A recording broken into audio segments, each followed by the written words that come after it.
আসসালামু আলাইকুম। ভারত অস্ট্রেলিয়া ম্যাচে বাংলাদেশের সেমিফাইনাল খেলার সমীকরণটা টিকে ছিল। যদি ভারত অস্ট্রেলিয়াকে ৫৫ রানের ব্যবধানে হারাতে পারত, সেক্ষেত্রে বাংলাদেশ আফগানিস্তানকে ৩১ রানে হারালেই সেমিফাইনাল খেলতে পারত বাংলাদেশ দল।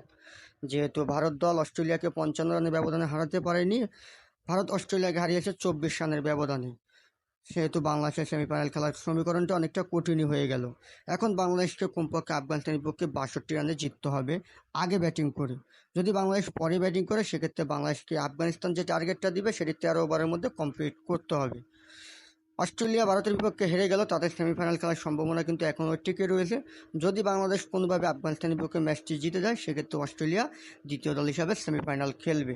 আর যদি বাংলাদেশ সব সমীকরণ মিলিয়ে আফগানিস্তানের বিপক্ষে জয়লাভ করে, সেক্ষেত্রে বাংলাদেশ দ্বিতীয় দল হিসাবে গ্রুপ ওয়ান থেকে সেমিফাইনাল খেলবে। হ্যাঁ দর্শক, বাংলাদেশের জন্য অনেকটাই অসম্ভব হয়ে গেল।